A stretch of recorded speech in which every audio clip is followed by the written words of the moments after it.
Think about the last hour of your life. How many times did you check your phone? How many decisions were influenced by an algorithm? How many things did you do online that 20 years ago would have been impossible? Technology is not just changing what we do, it is changing who we are. Hello and welcome. We are so glad to have you here. I'm Sophie. And I'm David.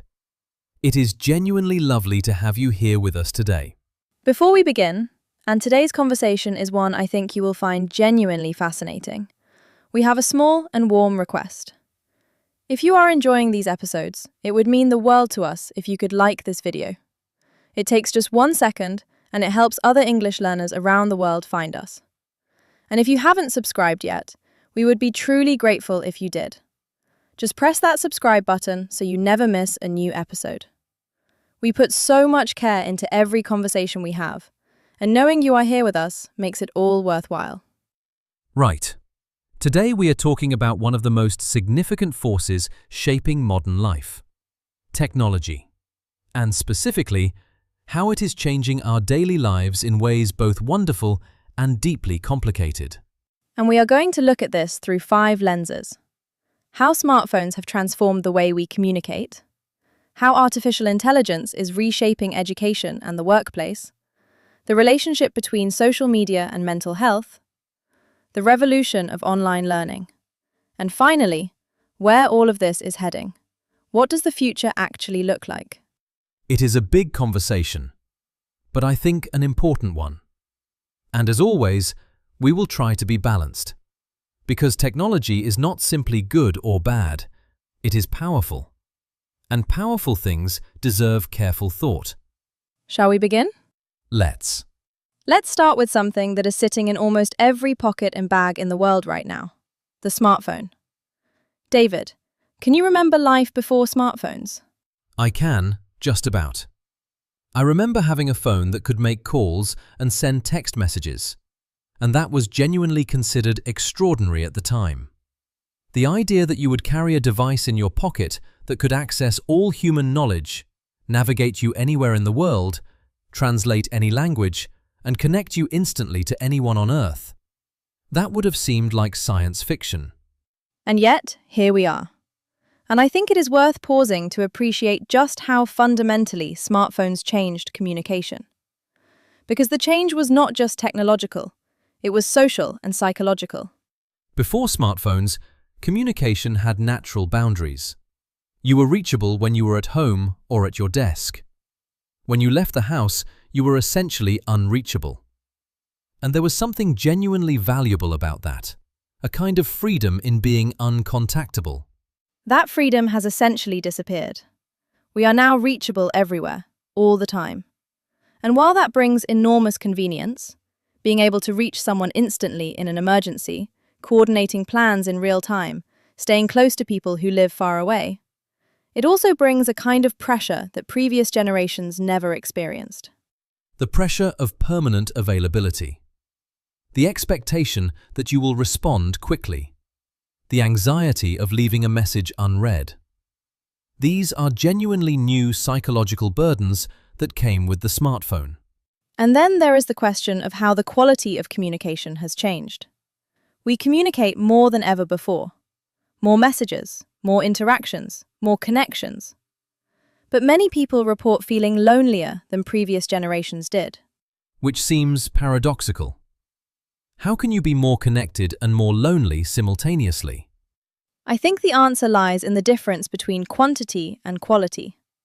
100 short messages exchanged on a messaging app do not necessarily produce the same depth of connection as a long, uninterrupted face-to-face conversation. We have traded depth for breadth in many ways. And smartphones changed not just how we communicate with others, but how we relate to ourselves. The camera on the smartphone, combined with social media, created something entirely new: the selfie culture.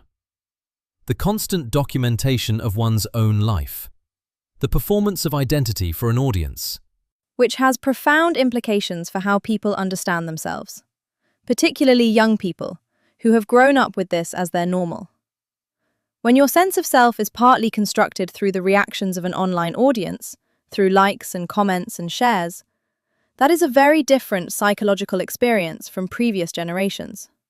And yet, I want to be fair, smartphones have also enabled communication that is genuinely beautiful and important. Video calling has kept families close across continents. Messaging apps have maintained friendships that geography would otherwise have ended. Translation apps have allowed people who share no common language to communicate meaningfully. Absolutely. The technology is remarkable. The question is always how we use it, and whether we are using it consciously, or whether it is using us. Let's move to artificial intelligence, because this is perhaps the most rapidly developing technological shift of our current moment, and its impact on education and work is already significant and growing fast. Let's start with education, because I think the arrival of sophisticated AI tools has created a genuine crisis of confidence in educational institutions. Suddenly, essays can be written, problems can be solved, and examinations can be answered by a machine. What does that mean for how we teach and learn? It is a profound question, and I think the honest answer is we don't yet know. We are in the middle of the disruption, not at the end of it, but some things are already becoming clear. One thing that is clear is that AI cannot replace the fundamentally human aspects of education. The relationship between a teacher and a student, the motivation that comes from genuine curiosity, the ability to think critically, creatively, and empathetically.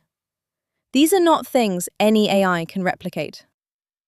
But AI can, and already does, personalize learning in ways that were previously impossible. Imagine an educational system where every student receives instruction perfectly calibrated to their current level, their learning style, their pace, their gaps, where nobody is left behind because the teacher has 30 other students to attend to. That is becoming possible. There are already AI tutoring systems that can identify exactly where a student is struggling and adjust the difficulty and approach in real time. For students who have historically been underserved by one-size-fits-all education, students with learning differences, students in under-resourced schools, students who learn at a different pace, this could be genuinely transformative. Now, the workplace. And this is where the anxiety is perhaps most acute. Because the question of which jobs AI will replace is one that concerns a great many people. And the honest answer is, AI will replace some jobs. It is already replacing some jobs. Routine, repetitive, rule-based tasks, data entry, basic customer service, simple document processing, are increasingly being handled by AI systems more quickly and more cheaply than humans can do them. But the picture is more complicated than simple replacement. Because every previous wave of technological disruption, the Industrial Revolution, the arrival of computers, the Internet, created enormous anxiety about job losses. And those losses were real, but they were accompanied by the creation of entirely new categories of work that nobody had previously imagined. The question is whether this wave of AI disruption will follow the same pattern, whether new jobs will emerge to replace those that disappear. And here, I think, the honest answer is probably yes, but the transition will be painful for many people. And we have a collective responsibility to support those people through that transition. What seems certain is that the skills most valued in a world with powerful AI are distinctly human ones. Creativity, emotional intelligence, complex ethical reasoning, the ability to build trust and relationships, leadership. These are the capacities that AI cannot replicate, and that will become more valuable as AI handles more routine work. Which has significant implications for what we should be teaching children today. If much of the knowledge and skill work will be done by AI, then perhaps the most important things to develop in young people are curiosity, resilience, collaboration, and the ability to ask good questions. Questions, I think, are going to be the most valuable skill of all, because AI is very good at answering questions. It is not yet good at knowing which questions are worth asking. Let's talk about social media and mental health, because this is a conversation that has been gathering urgency for several years now. and I don't think we talk about it honestly enough. The evidence has been building for some time that heavy social media use, particularly among young people, and particularly among teenage girls, is associated with increased rates of anxiety, depression, and poor self-image. The correlation is strong and consistent across multiple studies. And I think it is important to be honest about the mechanism, because it is not simply that social media is a distraction or that people are wasting time on it. The harm runs deeper than that. Social media platforms are designed, quite deliberately, as we have discussed before, to maximize engagement. And one of the most powerful drivers of engagement is social comparison. The feeling that everyone else is living a more exciting, more beautiful, more successful life than you are. And the content we see on social media is not a neutral representation of other people's lives. It is a carefully curated highlight reel. The most flattering photographs, the most exciting moments, the most impressive achievements. Nobody posts about the ordinary Tuesday evening when they ate toast for dinner and went to bed at 9 o'clock feeling vaguely tired and sad.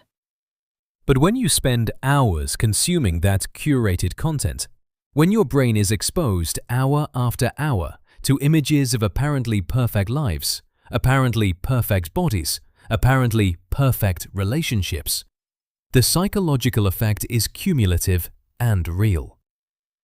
Even when you know intellectually that it is not real. Even when you understand perfectly well that what you are seeing is filtered and selected and artificially enhanced. The emotional brain does not respond to intellectual knowledge. It responds to what it sees. And I think there is something specifically damaging about the quantification of social worth that social media introduces. The number of likes on a photograph, the number of followers, the number of comments. These metrics attach a numerical value to social approval, and that is a deeply unhealthy thing to internalize. Particularly for young people who are at a developmental stage where peer approval is already enormously important. When your sense of social worth is literally measured in numbers that everyone can see, that is a uniquely modern form of psychological pressure. That said, I want to be fair here as well. Social media has also been a lifeline for many people. For people in isolated communities who would otherwise have no connection to others who share their experiences. For people exploring their identity who need to find their people before they feel safe enough to do so in person. For social and political movements that have organized and mobilized through these platforms in genuinely important ways. The technology has real value. The problem is the specific design choices made by the companies that run these platforms. Choices driven by the imperative to maximize engagement and advertising revenue, not by any consideration of user well-being. And I think the growing consensus, including among many of the people who built these platforms, is that some degree of regulation is necessary. That the well-being of users, particularly young users, cannot simply be left to the discretion of companies with strong financial incentives to prioritize engagement over health. Let's talk about something more hopeful now. Online learning. Because I think this is one of the most genuinely positive developments that technology has enabled. 20 years ago, access to high-quality education was largely determined by geography and wealth.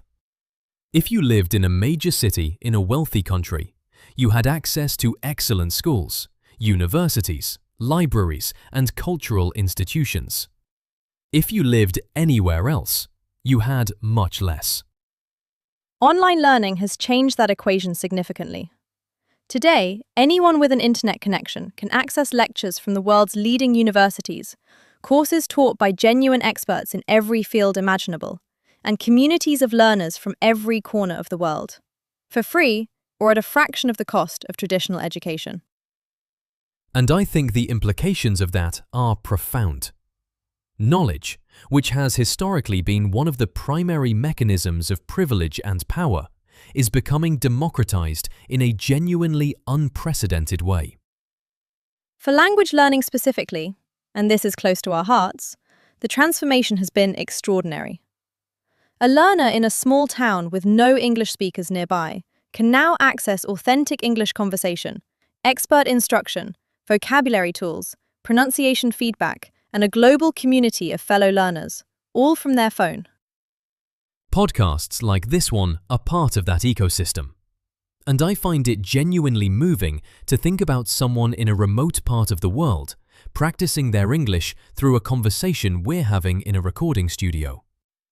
That is a kind of connection and access that would have been impossible even 15 years ago.